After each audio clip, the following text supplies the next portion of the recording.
बिस्मिल्लाहिर्रहमानिर्रहीम। अस्सलामुअलैकुम। Welcome to ग़िज़ा द डाइट क्लिनिक। मैं हूं आपका अपना होस्ट डाइटिशियन इमरान नवाज़ भट्टी। मेरी तरफ़ से तमाम आलम इस्लाम को रमज़ान की खुशियाँ, फ़जीलतें और बरकतें बहुत बहुत मुबारक हों। जैसा कि आज रमज़ान की पहली सहरी है, तो उस हवाले से हम आप सल्लल्लाहु अलैहि वसल्लम की एक हदीस मुबारक देखते हैं। आज हज़रत सैयदना अबू हुरैरा रज़ियल्लाहु ताला अन्हु से रिवायत है कि आप सल्लल्लाहु अलैहि वसल्लम ने फ़रमाया कि हर चीज़ के लिए ज़कात है और जिस्म को ज़कात रोज़ा है और बेशक रोज़ा आधा सब्र है। तो पहली सहरी के हवाले से हम डेली एक हेल्दी टिप के हवाले से बात किया करेंगे। तो आज मेरी तरफ़ से एक हेल्दी टिप ये है कि जो पेशेंट डायबिटीज़ के पेशेंट होते हैं, शुगर के पेशेंट होते हैं, वो लोग उनको काफ़ी ज़्यादा जो है ना वो मसाइल का सामना करना पड़ता है कि वो रोज़ा रखें या ना रखें।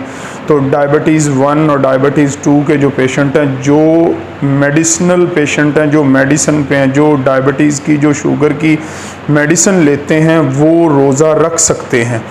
और जो इंसुलिन पे हैं, किसी भी पॉइंट पे कितनी भी डोज़ उनको लगती है, नहीं रख सकते, क्योंकि अगर वो रोज़ा रखेंगे तो वो जो सडन हाइपोग्लाइसीमिक कंडीशन है वो उसमें चले जाते हैं, वो हेल्थ को बहुत ज़्यादा प्रॉब्लम हो सकती हैं। तो अल्लाह पाक हम सब को रोज़ा रखने की तौफ़ीक दे और अल्लाह पाक सबको सेहतमंद और तंदुरुस्त लंबी ज़िंदगी दे।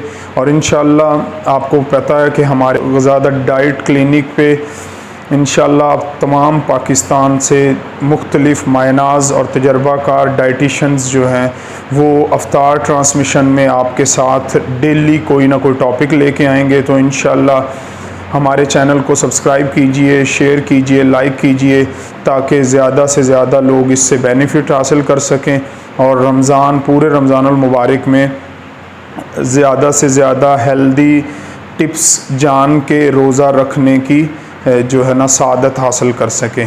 Thank you so much. अस्सलामु अलैकुम वरहमतुल्लाहि वबरकातुहू।